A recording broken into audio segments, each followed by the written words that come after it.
6. The Aristotelian image of the universe enclosed man in space as in a room. Christianity, which took over this world picture, directed his thought upward.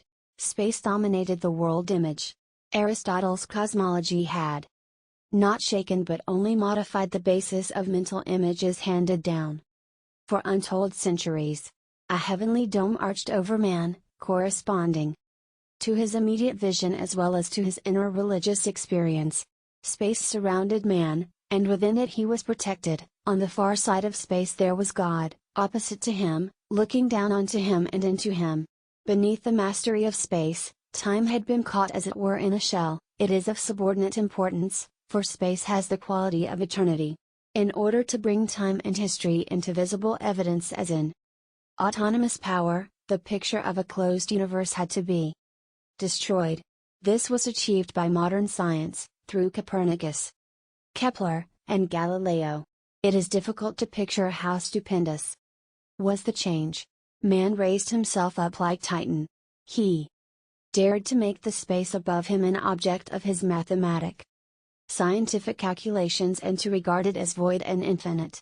Man can have no vital relationship with the void and infinity, and space was thus deprived of its reality and taken away from mankind. It is true that Copernicus and Kepler took their findings as a confirmation of their religious faith, although Kepler, like Pascal after him, shuddered at infinite space above him.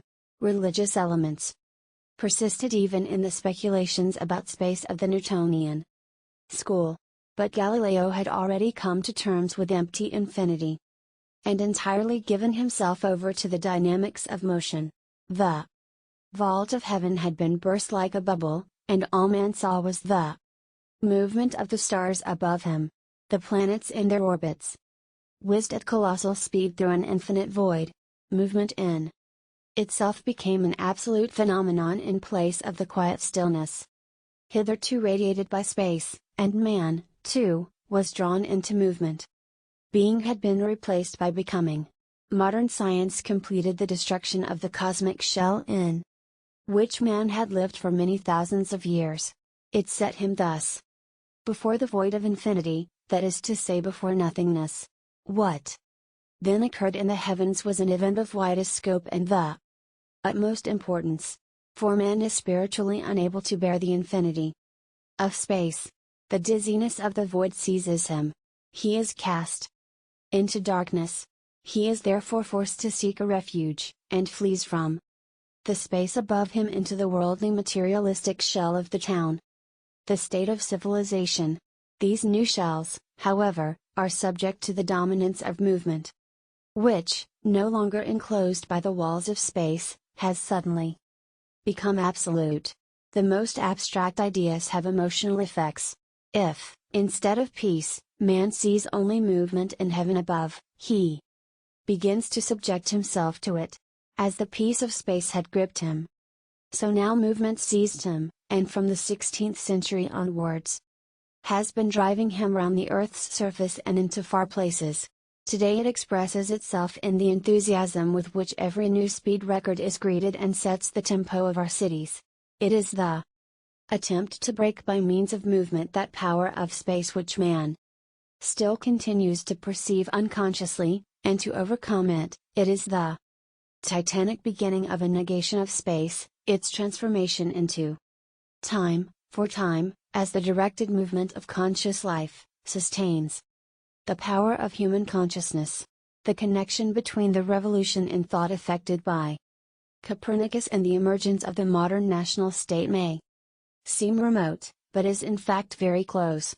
And the worldly shells of town and state into which man fled from the void created by science, to which the shell of a technical world civilization was added, took up the religious energies which had become meaningless on the vertical plane.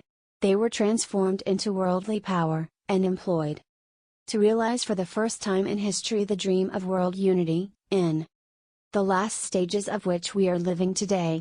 All restraints from above had vanished, and Chiliasm could express itself in an elementary fashion. Later ages will fail to understand the dynamics of our own time by drawing inferences from ideas alone, for the ideas are superficial. It is only by investigating developments deep within man that we find the key to the world historical process. Scientific research has had a decisive effect on modern man. Has conditioned his nature in three ways. Firstly, it smashed his cosmic shell, called space. Secondly, by interpreting nature and the universe in mechanistic terms, it created rationalism and established man's trust firmly in the power of his consciousness alone. And thirdly, it provided him with miracle in the machine, before which his faith capitulated.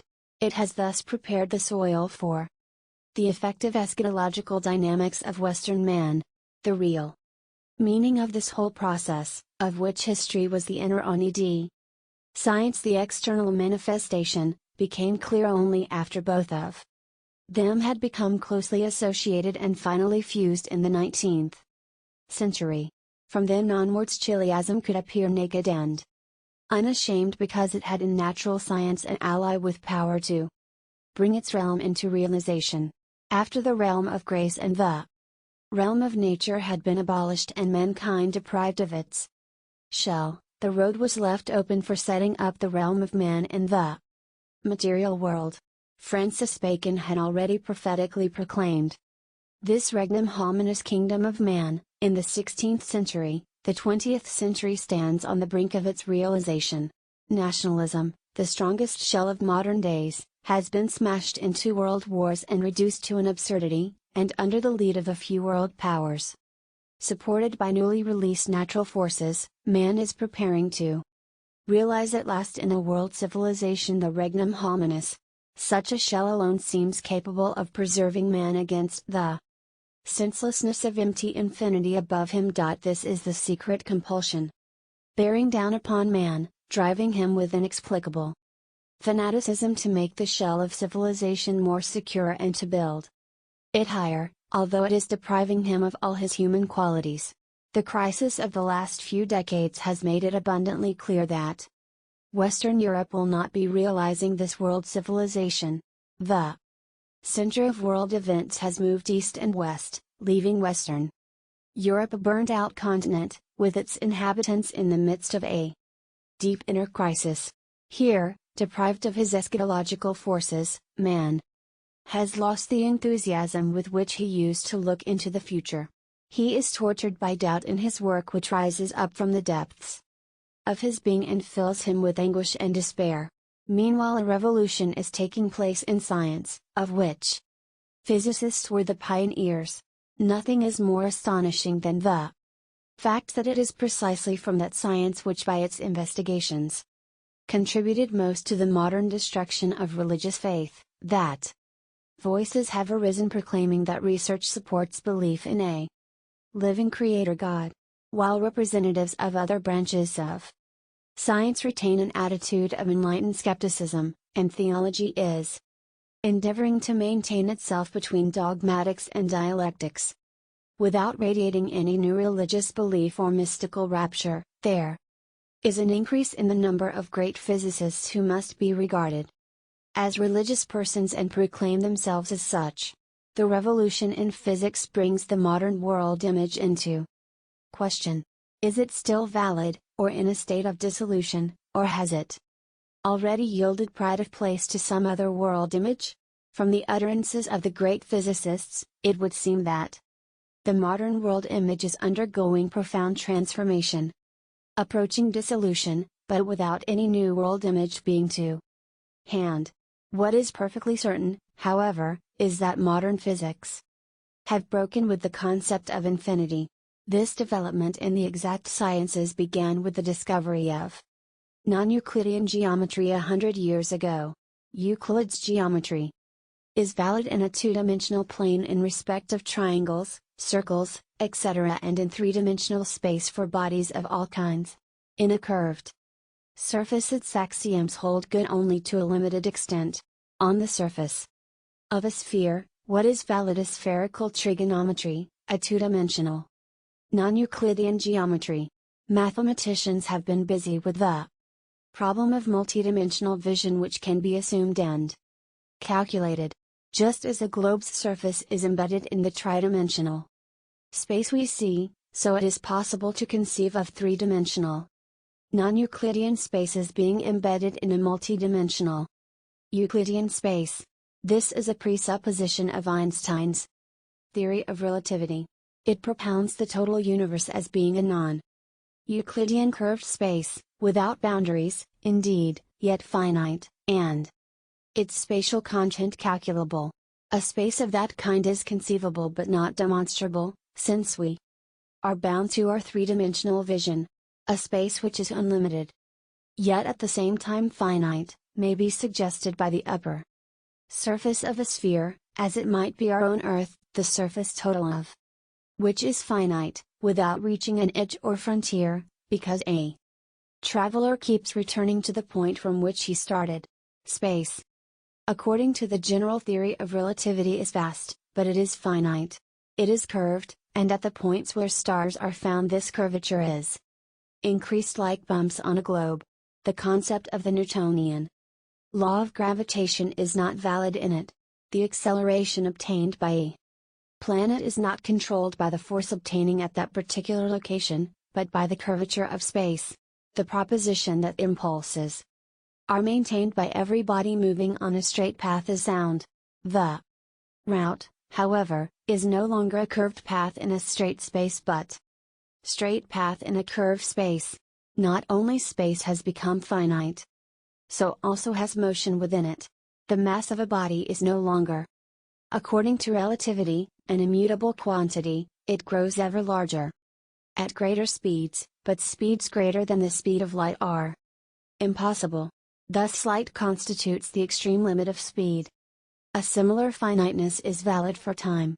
From various estimates of the age of the world as known to us, all established in different ways, and supported by investigations of chemical atoms, the stars, and the spiral nebulas only first investigated in the 20th century, we get the same result of 3 milliards of years.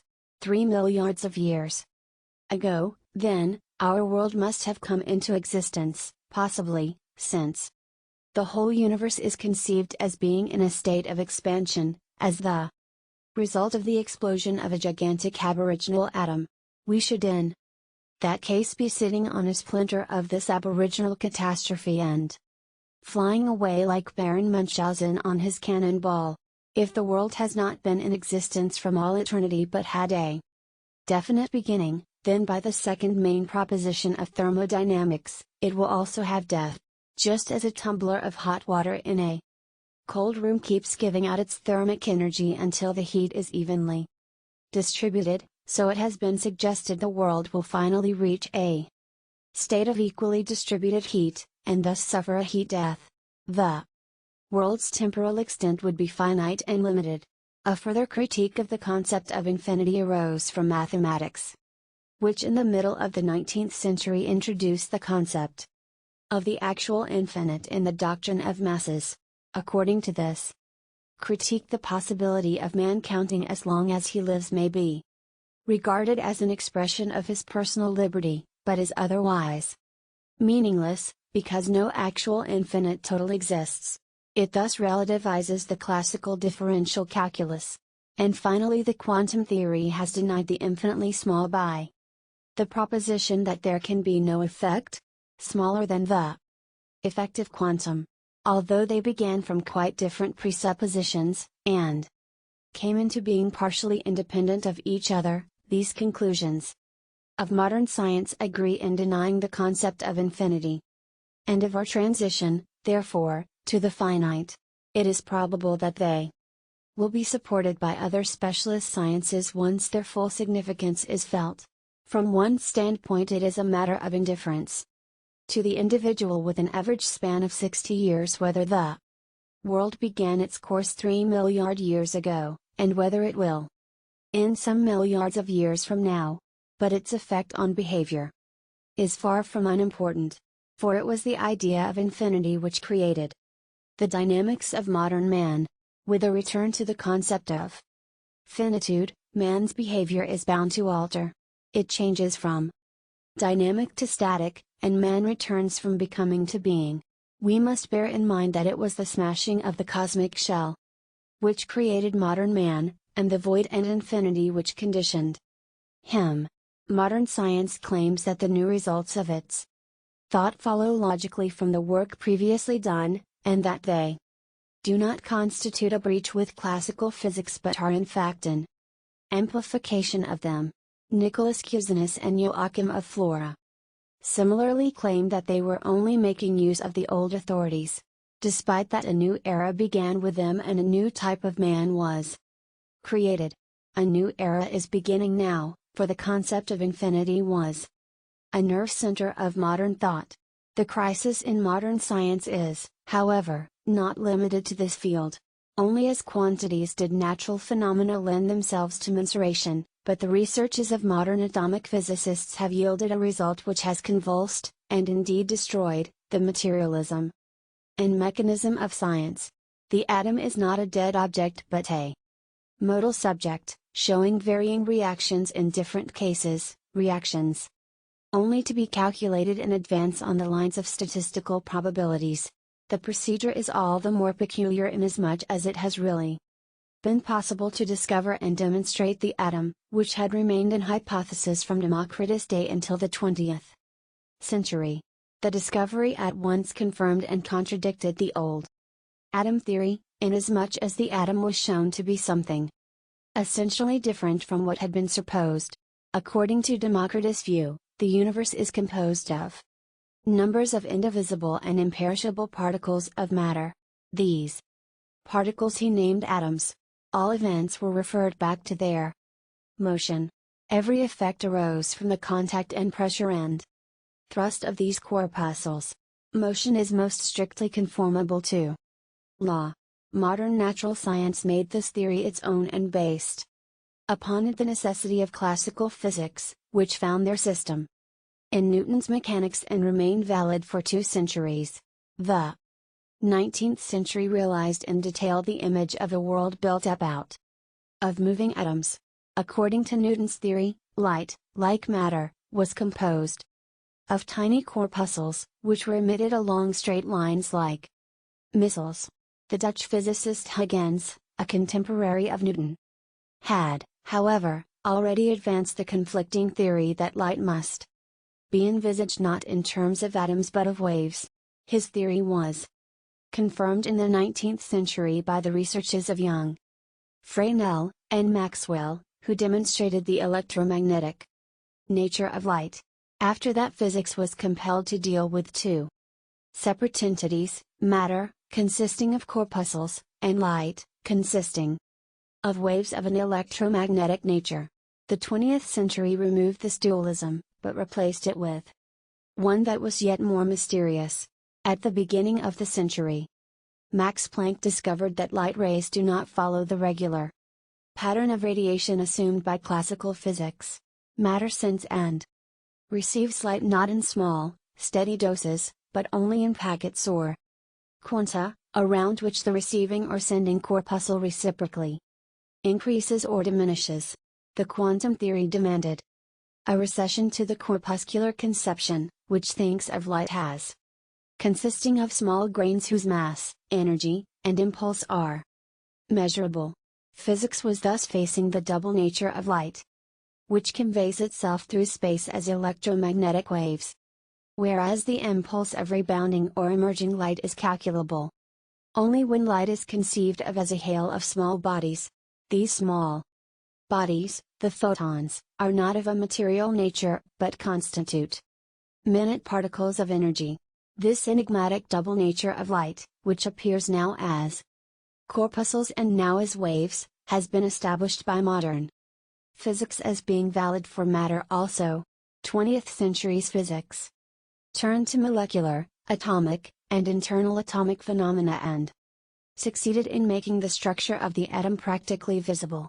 Atoms are composed of 4 different kinds of particle: the positively charged proton, negatively charged electrons, the so-called positrons, and the particles with no electrical charge, the neutrons. They possess a nucleus, where practically the whole mass of the atoms is concentrated, and round which the electrons circle like planets. Round a sun. The structure of the atom thus gave a picture in many more of the sun and the planets. Atomic physics had, however, to admit that it was only possible within limits to apply the laws of celestial mechanics to the processes of atomic movement, for the atoms rotating around the nucleus varied their behavior the deeper they got inside the atom, thus contradicting the classical laws of mechanics. But there was no experimental way of reproducing the movement of the electron on its paths inside the atom. In this situation the double nature of light was recalled, and steps were taken to test whether matter might display similar duality, appearing now as a corpuscle and now as a wave. The possibility was confirmed. Exactly as in the case of light, the electron had to be regarded as a corpuscle when being measured for its energies and impulses, but appeared as a wave whenever its extension in space was in question. While light and matter were thus approaching each other, the dualism between corpuscle and wave manifested itself far more enigmatically in the atom itself, the electrons revealing themselves now as corpuscles and now as waves. Modern physics are thus faced with the fact that light and matter behave as bodies in the exchange of impulses and energies, whereas their extension in time and space occurs as though they were waves. Human imaginative power boggles at the conception of a quantum of light or an electron which radiates from a center in all directions like a wave, and which at every point of the wave and at all times is present as a corpuscle with full energy. The wave aspect and the particle aspect of light and matter differ fundamentally from each other, and there exists no apparatus capable of observing them both at the same time. The physicist has the choice between observing either the one or the other aspect. When observing the particle aspect, that is to say, when measuring the impulsion and energy of an electron, he destroys the wave aspect, its motion in space, and vice versa. Accepted as a definite fact of modern science, this has changed the basic concepts of classic physics. Whereas physics used to believe in the existence of corpuscles possessed of a definite energy and impulse value, and therefore of velocity, without knowing what was their position and how long they would be under observation, this is no longer the case. All the magnitudes are known only inaccurately. The physicist can neither give up his corpuscle concept nor his wave concept, but the results of his observations lack precision, which finds expression in Heisenberg's principle of indeterminacy. And with this the straightforward causality of macrophysics is changed within the microphysics of the atom to a purely statistical law which links together the results of different tacks of observation, the complementary qualities of the atom as wave and corpuscle. Since they must lead to a new theory of perception or cognition, have consequences stretching far beyond the realm of natural science, and are capable of undermining the whole attitude we have accepted as scientific.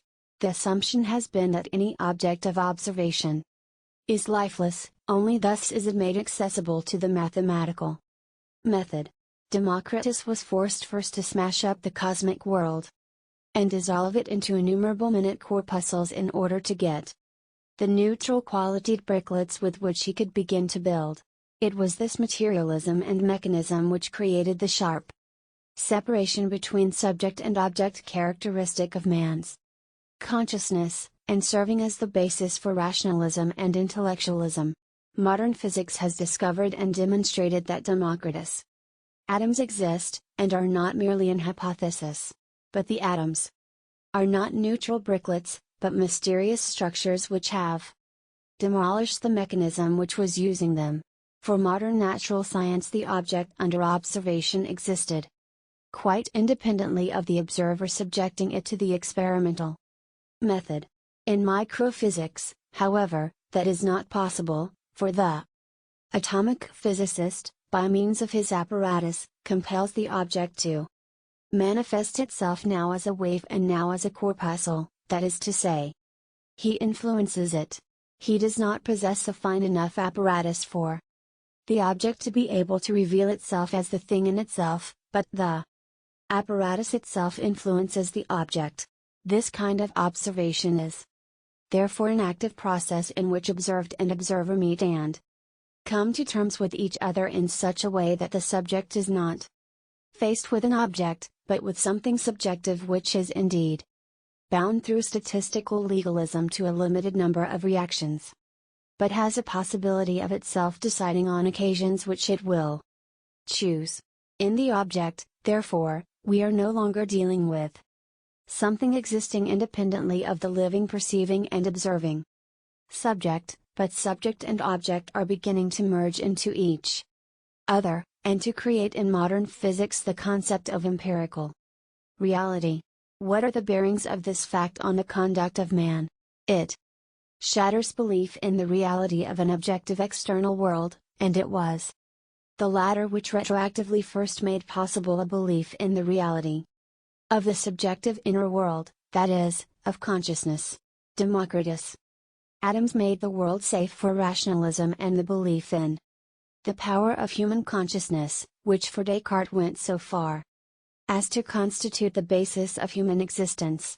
The Adams of modern physics, however, are bound radically to change this rationalism and smash the belief in the power of human consciousness, for if subject and object threaten to coalesce into each other in the empirical reality concept, a situation is created which reminds us of the mythical and the magical preconscious world of primitive man, where everything acts reciprocally upon everything else, is related to everything else, and coalesces diffusely with everything else, and for which a kind of perception and cognition is valid, quite different from what used to be valid in modern Europe.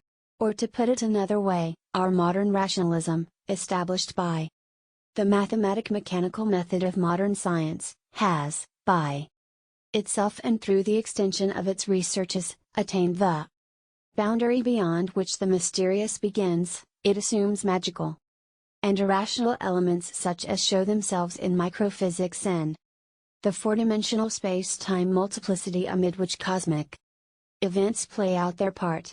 One must remember that it was through Newtonian mechanics that the conception of a strictly law-determined course of nature was demonstrated with mathematical clarity.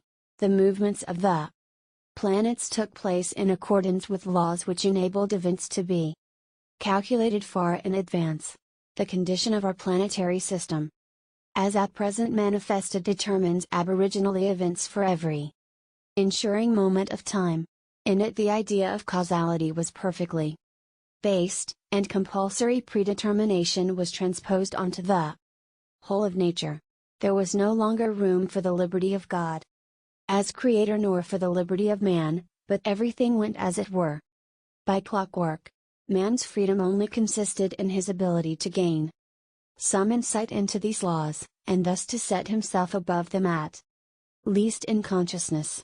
In the 18th century Laplace was able to declare in the boundless confidence of rationalism, a spirit which for one moment knew all the forces which vitalize nature and the reciprocal situation of all the beings whereof she consists, would necessarily be able, if all-embracive enough to subject all these data to mathematical analysis, to comprehend in the same formula the motion of the greatest of heavenly bodies and of the lightest of atoms. Nothing would be uncertain for such a spirit, and future and past would lie open to his eyes.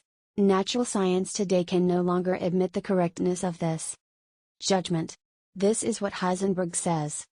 In the sharp formulation of the causal law, if we know the present accurately, we can calculate the future. It is not the apodosis but the premises which are false.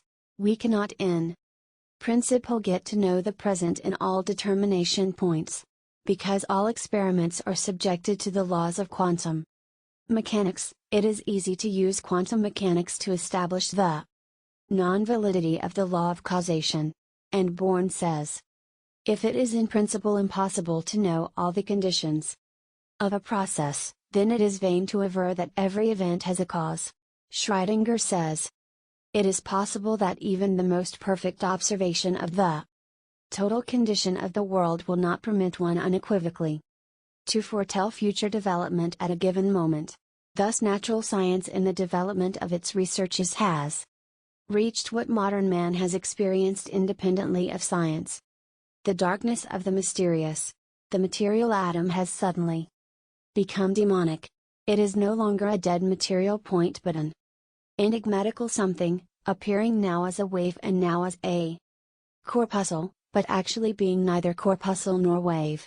What does manifest itself is mysterious and not to be precisely apprehended in the formulae and figures of mathematics. Nature has shown man only certain aspects of her reality, and human consciousness has grasped only a limited part of the world. Being and being conscious have never coincided, and never can coincide. Let us remember the decisive influence which natural science has exerted on the modern world. It smashed man's cosmic shell and, with the concept of infinity, cleared the road for the dynamics of Chiliasm. By its materialism and mechanism it created the conditions for rationalism, and its mechanical wonders secured man's faith in it, and made possible the shell of technical civilization, which is today nearing its completion. It has thus created conditions which at any moment assure a man that he is very much a this worldly creature, established on the power of his consciousness alone. After the changes in physics, natural science is no longer in a position to accord man this confirmation. Its new findings lead him to mystery before which consciousness becomes aware of its limitations. And metaphysics rises anew. In the infinitely small he encounters something which is enigmatically alive, and in the infinitely dimensional multiplicity of space he finds something beyond imagination. Natural science is today withdrawing from human consciousness the confirmation which in the modern epoch it accorded. With the change in modern physics, the second main pillar of modern Europe's world image has broken down, and, like that of history, is being subjected to radical reconstruction. 7. If history is no longer in a position to tell man inside time from whence he comes, whither he goes, and the point he has reached, and if natural science is incapable of giving him a comprehensive image of nature and the universe as the shell for his existence, it can be inferred that scientific thought is incapable of interpreting the crisis for him. And indeed the general crisis has been going on for over 3 decades without human consciousness being able to perceive or to remove its causes. In the crisis of science we are not dealing with something transitory such as might be overcome, as in research, by increased efforts or by a more exact application of the existing methods, but we are dealing with a smashing down of all the scientific bases used hitherto, with a crisis which has embraced the very substance of science. With the extinction of eschatology, it is not historical research which has been called into question, but history itself has been deprived of the almost religious significance which it has enjoyed in modern times. With the overthrow of classical physics, the turn towards the finite, and the break with mechanistic thought, it is not scientific research which has been called into question, but rationalism has been robbed of its prerequisite assumptions. For scientific mechanism constituted the basis for the rationalism of all science. Not only are we in the midst of a crisis of science today, but we have come to the end of that scientific attitude which dominated the epochs of modern Europe. The fact that consciousness of the crisis leads on to a crisis of consciousness is not true for the individual alone, it is ever truer for science itself. We can lay it down today that the scientific attitude which began to establish itself upon the Greek model at the beginning of the modern European period, and which determined the achievements and successes of that historical period, was faced with a reality in face of which it gives up, and in face of which its methods prove ineffectual, and we begin to grasp that this attitude of mind has played out its role and can attain no more successes. If science be understood to mean what occurred within this epoch, then science is played out, we are at the end of it. Today, While man was making himself familiar with the possibility of this fact, he became aware that the collapse of scientific knowledge was no sudden incident, but the effect of a long process embracing the whole modern European epoch and bringing in its train the abolition of the scientific hierarchy. This process, which led from theology to metaphysics and on to philosophy, and thence finally down to economics and sociology, was not a conscious process to him, for the sole reason that history and natural science were upholding his belief in scientific knowledge, and because at a given moment a new and apparently authoritative, central body of scientific knowledge was present. For the rest, this process conformed to his instinctive feeling, which believed that it was hastening to the 1,000 years realm and fancied itself in possession of reason. This feeling for life satisfied itself with the existence of science and with faith in the durability of its knowledge, without ever betaking itself to apply an acid test. Only as this feeling for life began to fade out, history and natural science were shattered. When an historic epoch is over, its values and the methods by which they have been maintained suddenly vanish. So it was at the transition from the Middle Ages to modern times, when the ideas and concepts of the old scholasticism grew colorless and faded out. We are experiencing a similar process today. Ideas and concepts which have filled nearly half a millennium are becoming valueless to us. The foundations of this way of thought have cardinally changed, its presuppositions are no longer conceded, and we do not know how much of the results of thought which fill our libraries will remain or what they will mean to the future. Where, however, the fading concepts are transposed into the reality of today, and people approach and seek to overcome the crisis by their methods, the senselessness of the result is patent even to the layman. Basically, the outbreak of the acute crisis already evinced the renunciation of science, for it showed that man had not succeeded in recognizing and learning to master reality. The progressive sharpening of the crisis, however, showed ever more clearly that science was not equipped to survey it with the cool independence and neutrality with which it contemplated the object under the microscope. The guinea pig in the experiment, or the documentation of past epochs. With the crisis something else broke out, something alien, which burst into the clear realm of reason, and, in face of it, all previously active and available means of defense broke down. It is unnecessary to recall the attitude of professors during both the world wars, or their readiness to provide the intellectual armament for each of the numerous political, economic, or social phases which developed, striving to secure their own position by so doing. There are other examples which grimly lay bare the helplessness of scientific thought in face of reality. It is, for instance, instructive to contemplate events after the First World War, which was regarded as a sudden incident leaving the way open to an early return to normality. History therefore concerned itself with the question of war guilt, and sought to infer from the conduct of leading statesmen and by exhaustive research into diplomatic and political documents who was responsible, an attempt not without a certain element of the fantastic, in face of the slaughtered millions claimed by the incident, supposed to have been the result of definite individual errors. A similar course was taken by economists in their attempt to interpret the crisis and to remove its cause. One still remembers how hopeless economics were before the phenomenon of inflation, when the enigmatic broke into the mechanism of money and destroyed it. Nonetheless, economics some years after the end of the First World War made an attempt to interpret the causes of the crisis and remove them, by subjecting the industrial apparatus, at a time when millions were unemployed, to a mighty process of rationalization, which deprived other millions of bread, and crippled it with loans which it was quite incapable of meeting, so that further millions were bound to lose their money. Caught in the rationalism of their thought, Economics clave sternly to the legalism of their apparatus, which in a time of general poverty ultimately led to wheat being burned and coffee thrown into the sea.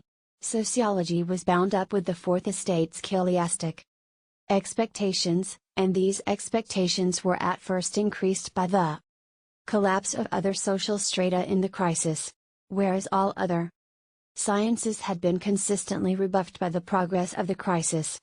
Sociology went on being confirmed by it so long as its prerequisites remained valid, and these prerequisites were the existence of a homogeneous worker class carried by a belief in its martyrdom, of being deprived of its birthright and exploited, and expecting the advent of the millennium. The crisis destroyed these expectations. 2.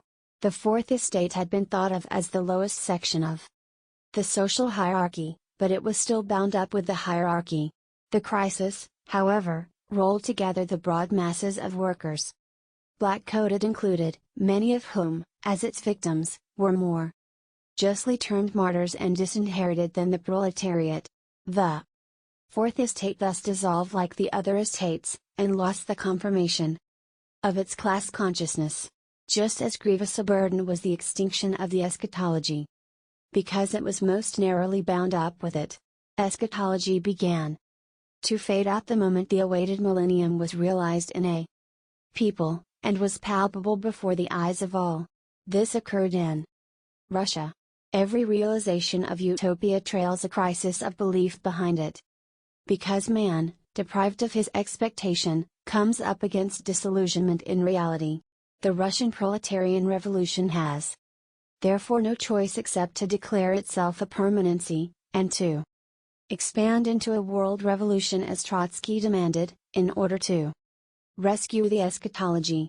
This arose logically out of the ideology of European social thought, but did not correspond to the historical situation of Russia, which had not so much experienced a proletarian revolution as a renaissance, and in which accordingly the reality of the national state showed itself stronger than the historical messianism of a single class.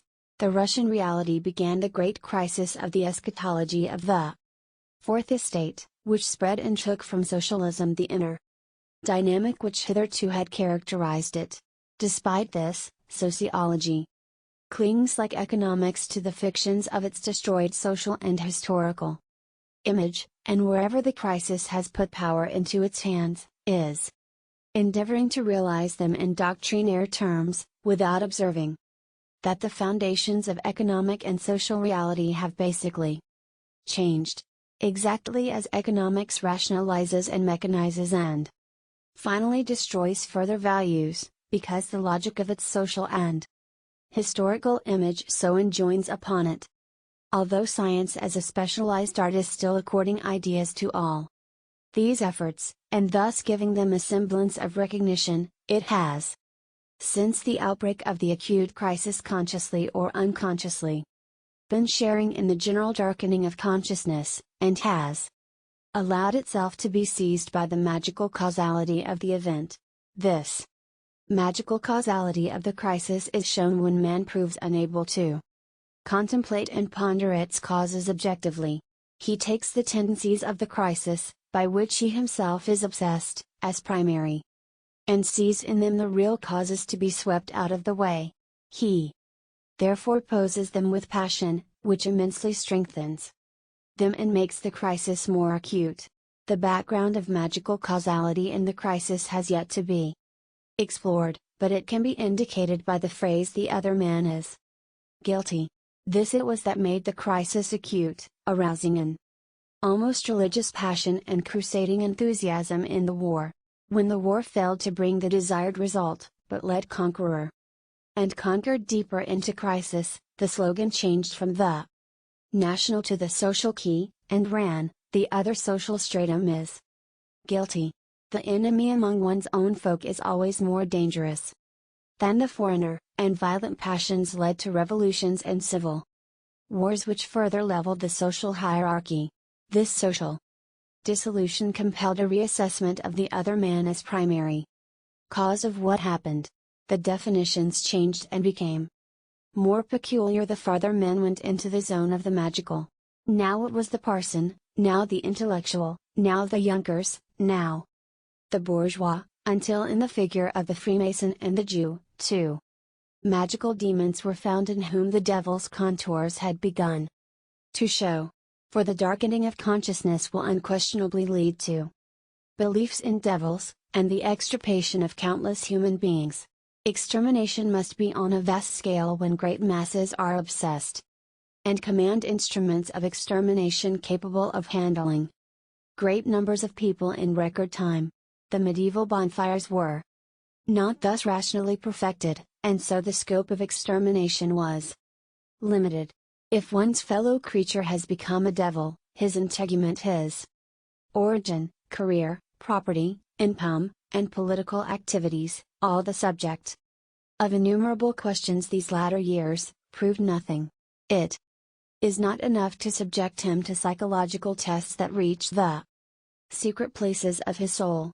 He is as incapable of redeeming himself from reproach and accusation as were heretics and witches. He has to be a devil, or the meaninglessness of events would become clear. The devil in human guise is the last cause man can fake up to avoid being torn from the twilight of consciousness into the surrounding dusk. The crisis is nothing other than the bankruptcy of human consciousness, which is further collapsing before the crisis, and only becoming an executor of its imminent tendencies. It is therefore not surprising that the most independent and comprehensive efforts to interpret events were undertaken before the outbreak of the crisis, and belong to the 19th century. The 19th century was content to handle its forebodings discreetly, and faith in the sanctity of science gave its representatives a cool dispassionateness, which enabled them to face events, although their basic postulates will not stand. The foundation of this interpretation is nationalism. It has shown itself the most elemental force to date, even the proletarian revolution being subject to it to this day. Nationalism is a creation of modern European times.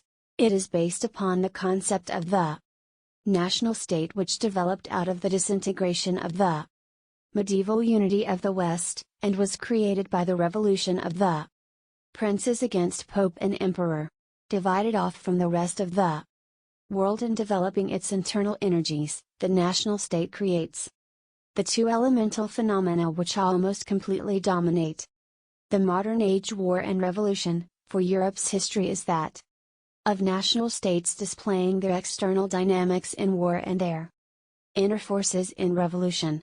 Natural science is the foundation of industrialism, which, like nationalism, builds man a temporal shell. As, through its technical energies, industrialism embraces the whole world, it seems calculated to destroy and defeat nationalism, and lead to cosmopolitanism. Such has not been the case to date, however, in spite of capitalism and socialism having pronounced international tendencies. The nation state, born up by industrialism, is itself expanding into a world state. Three world powers have crystallized out of modern developments having the form of a national world state. The national state originates from the revolution of the prince against the old authority of Pope and Emperor. The absolute prince overset this authority by placing himself at the head of the hierarchy and ruling by the grace of God, that is to say, as equal of Pope and Emperor within his own territories. As father of his country, he invested himself with the emblems of the old authority. The church grew into a state or national church. The cloister became a university, which through its theologians and professors furnished the crown with the intellectual basis for its power, and furnished officials. Town ramparts were raised and re-erected as defenses along the national frontiers. The revolution of the princes, like all other revolutions, could only serve as basis for power, not for any new authority. The princes took over the old hierarchy, but in so doing gave the signal to the strata next below to advance in due time by revolution. When the New social strata had incorporated itself in the national state. It began the battle for equal electoral rights in the new worldly shell. It led in England to the revolution of the petty nobility, in France to that of the commoner bourgeoisie, in Russia to that of the proletariat. The broader the stratum of those who identify themselves with the national state, the greater the energies of nationalism become. Autocratic power had certain limits. A small dominant and interested stratum stood against a wide disinterested and indifferent mass of subjects. The broader the classes which identified themselves with the state, the stronger grew the demand for power. Revolution therefore led into war and made the wars ever bloodier and more cruel. War in turn led to revolution, because victory demanded the voluntary contribution of ever greater masses, which could be purchased only by the grant of further rights. Thus war and revolution and war, mutually increase each other.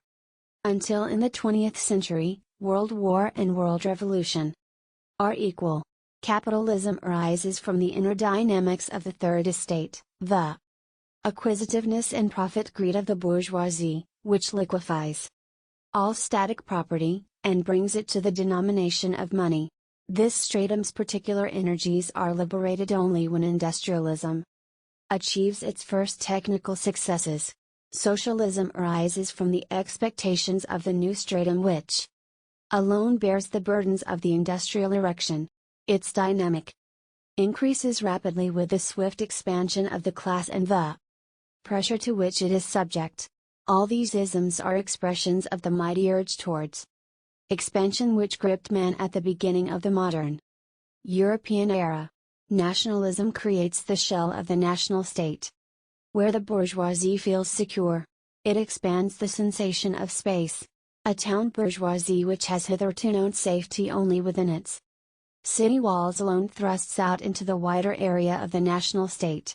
Industrialism supplies the means for making the greater space secure and adapting it to man.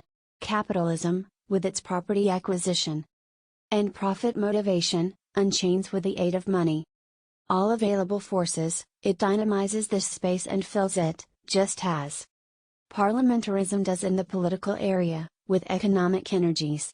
Socialism, on the other hand, leads the hitherto excluded strata into this space and voices their demand for an equal and just distribution of power, of burdens, and of benefits. It thus introduces into it energies so potent that they threaten to burst it. Imperialism, as the supreme concept, is now laden with all these isms, and includes them all within itself. The shell of the national state, which the energies of nationalism, industrialism, parliamentarism, capitalism, and socialism threaten to burst, is extended into world space. Its fate depends on its realizing new industrial possibilities, tapping new sources of wealth, in order to satisfy the constantly increasing standard of life and the ever more swiftly increasing demands of its inhabitants. The urge for expansion finds its completion in imperialism, which acts as a safety valve for those inner forces which threaten to burst the national state like an overheated kettle, by releasing them into the apparently infinite space of the world. But the space of the world is not infinite. It is shrunk by industrialism. And the untouched areas and unsubjected peoples are growing rarer. Thus the national state is in danger from the further growth of the energies developing within it. And confronting it are other national states all impelled outward by the same energies within. The moment these different imperialisms have covered the world and cannot expand farther, they begin to battle for the mastery. And all the dammed up energies of the various isms converge in war. The processes at work inside the individual national states give to world war the similitude of a world revolution, and it is more and more bound up in this, and certain to lead to it, the more totally the masses participate. Capitalism cast into imperial war all its economic and financial energies. Socialism places at its disposal the totally mobilized masses, and industrialism provides the Masses with weapons which unleash cosmic forces. The demonic thing about the process is that the isms are not weakened in the battle, but, having as their goal the annihilation of the guilty, are brought to their highest pitch. Nationalism only unleashes its total energies in war. Industrialism directed solely to annihilating the enemy reaches the peak of its perfection. Capitalism creates all available financial and economic reserves and dynamizes money down to the tiniest scrap of printed paper. Socialism casts its masses ever more violently into the horrible process of annihilation. And the bitterer the struggle grows, the greater are the rights and concessions given to the masses in order to mobilize their voluntary alertness and energy. This is a brief resume of an interpretation which can be pieced together from the views of leading 19th century thinkers, allowing for the presuppositions of their time and interests. It is an interpretation which still commands assent. Germany has twice been the nation to let loose the horrors of war, for which she must bear the historic blame. The First World War arose from a collision between the imperialist powers let loose by one of them which had come too late in every respect, and was trying to develop its isms, when the available space had already been seized and distributed. It was fought by powers who already had all their forces mobilized, but it was still dominated by earlier conceptions. Human consciousness was limping behind events, so that the whole demonic quality of the forces unleashed was not apprehended. It was only in the post-war period that the background of the crisis slowly revealed itself. The World War marked the end of Europe's preeminence, and brought transition from the great powers of the modern European period to the world powers of a new historical epoch. Two new dominating powers emerged: America, because the World War had enabled her to liberate completely her industrialism and her capitalism, and Russia, because, thanks to the double aspect of the revolution, she experienced at one and the same time Renaissance and proletarian socialism, and was able to release mighty internal energies. England was only able to maintain herself in an attenuated condition alongside the two powers, living on stock, and unable to release any fresh energies. The rest of the European powers count among the losses of the First World War. The attempts to stabilize the basis of the world by peace treaties, security pacts, and a new League of Nations may be left out of account, since they were inspired by a consciousness which belonged to the 19th century and had not grasped the realities of the crisis. The post-war period saw a regrouping of the powers, when American capitalism and Russian socialism began swift sorties to build up their position. America's bankers worked by loans to create a world economic balance, while Russia trumpeted the phrase world revolution. Both lines of development failing. Their underlying assumptions no longer coincide with realities in Europe, and they ignore the attraction of nationalism. Amid the collapse of the old order, only the shell of nationalism remained intact and could hope for security. In a state of tension between American capitalism and Russian socialism, a prey to the influences of both, social reconstruction led to the emergence of new strata from the despoiled middle classes, the pretty bourgeoisie, and the civil servants, and from the ascending classes of workers and peasantry. The social multiplicity and opposition of these strata exclude concerted aims or program building. But a factor common to them all was the consciousness of being squeezed between the capitalism of the old bourgeoisie and the socialism of the proletariat, and apparently passed over by developments. A uniting formation and confirmation of these strata was possible only in the national state, which assimilates their energies and seeks to keep them united by strengthening the concept of the state. Hence the same situation which led to the First World War recurred, for the national state was incapable of fulfilling the expectation which it aroused, and which it kept alert in order to maintain itself. It was driven forward to a new world war, in which the events of the First World War repeated themselves with gloomy automatism. The Second World War accomplished not only the final exclusion of Germany as a national state, but also that of Europe as a center of political power. It further weakened England's position and confirmed America and Russia as the two world powers of the 20th century, and the strongest centers of incipient world unity. In this way it is possible, with 19th century concepts and postulates, to block out a plausible interpretation of the crisis. It has been sketched here to suggest the unreality of the concepts. With the help of the isms, consciousness plots a chart of inevitable events from which there is no escape, and, oppressed by this automatism, the individual waits in fateful despair for the Third World War, painting in his imagination the fearful effects of atom bombs, death clouds, bacterial warfare. The basis of the interpretation is the enormous urge for expansion characterizing all the isms. But what are the isms themselves? They are treated as autonomous powers, who, being independent, knock man about, and against whom the individual is powerless. But it is the nature of the demonic that it is iridescent and indefinable. It is from a diffuse indefiniteness and vague haziness that it has its being, and it loses its power only when it has gained stature and form.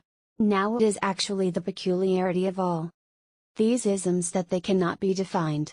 Science itself has never succeeded in defining them clearly, although it works with them. What, for instance, is nationalism, the most elemental force in modern Europe? What are its roots, how does it arise, and how does it support itself? What are parliamentarism, capitalism, socialism? Every person alive today knows, or thinks he knows, and numberless definitions are advanced for these phenomena. Most of the definitions, however, are contradictory, and, considered together, do not produce a clear and unequivocal account. In order to give clarity to a single ism, people were forced to work through the whole course of modern European history, pick the particular is out of the total presentation and unbracket it, at the same time describing all the other isms along with it, because they are so interwoven and interrelated that no one of them can be made clear without the rest. Let us take nationalism. There are innumerable books and screeds, testimonies and documents about this phenomenon, and the peculiar thing is that they all posit it as something known, without examining its causes. It is accepted as an absolute phenomenon, without being queried or criticized, even when called into question. It is always from its absolute antipodes, internationalism or cosmopolitanism, which have an air of being pale and impotent and washed out. Nationalism is neither to be explained from the people and its history at any given period, nor by love of home or the fatherland. Love for people is always associated with a small home space, and evaporates before the great areas embraced by the modern national state. It is not possible from this standpoint to explain a power so strong that millions of people give up their lives for it. Compared with these millions, the number of religious martyrs or of men who have given their lives for their convictions is microscopically small. Nationalism becomes comprehensible only when the national state is seen as the substitute shell in the material world into which medieval man fled for protection when the religious and cosmic shell, in which he had hitherto found shelter and security, had collapsed. Not the security of a natural kind, such as is afforded by power and ramparts, but that metaphysical protection without which man is unable to bear the uncertainty of his existence. The change of direction from the world beyond to this world which occurred at the inception of modern Europe was wrongly interpreted by the philosophers and historians of the Enlightenment, who hero worshipped mankind. According to their presentation, what happened at the Renaissance was the advent of an autonomous self-conscious human type, emerging from the narrow medieval shell into the freedom of the material world, and stretching forwards in a Titanic and Promethean manner, toward an ever-increasing joy in living. The picture is false because it hides the fact that man fled into the substitute shell of the state and locked himself in. He gave up the old security only after he had found the new. The national state became a pillbox, an air raid shelter, a dugout into which man fled. When, God having been taken away, he was delivered over to the disquieting pressure of the void and infinity, and felt powerless before them. Into this material worldly substitute shell man brought his newly freed religious energies, and the national state offered him a material and visible substitute for the otherworldly and invisible conception which had been taken from him. The father of his country became a substitute for God the Father, and was at pains to bedizen and surround himself with all the emblems hitherto attributed to God the Father. It was man's religious energies which were originally caught in the national state, and nationalism can therefore be understood only if one recognizes this religious element in it, now reshaped and given gross material form. The convinced nationalist no longer needs religion, for nationalism gives him the metaphysical foundations for his existence. And it is precisely these religious energies flowing ever more forcibly into the shell of the state which provide the dynamic for the national state. Because everything about the state is tangible and visible, it is peculiarly open to danger and bound up with anguish. In religious faith there is none of this anguish, for it is a thing apart from the material world, bound up with and revealed by the totality of life's experience, and possessing an inner certainty, not to be shaken from without unless the man has delivered himself up to a visible idol. The national state can be threatened and convulsed. Man is then not only materially endangered but exposed once more to the torture of metaphysical insecurity from which he fled into the substitute shell of the state. For this reason the citizen of the national state lives in a state of permanent watchfulness, and all wars are to him wars of self-defense, since he loses the basis of his life if the state is destroyed. Nationalism as a religion is now reaching its limits, with people who have remained in touch with nature, that is to say among peasantry. Internationalism, deriving from the ideas of the world bourgeoisie and the philosophy of enlightenment, is vanishing into thin air, but meanwhile strengthens nationalism with its opposition. Nationalism, insofar as it has released man from subjection to, made him its dependent. It is only as a substitute for man's universal and religious shell that nationalism is comprehensible, and it can never be overcome by international thinking, but only by man finding once more his religious and natural connections, and thus turning from the materialist world to the spiritual world beyond it. Modern life is breaking down because its conception of human nature has proved too narrow and is being exploded by man himself.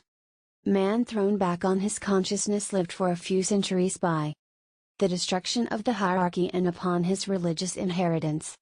The remains of the hierarchy and the rudiments of his religion saved him from putting his conception of human nature to the test. But the hierarchy has now been leveled, and man's religious heritage exhausted.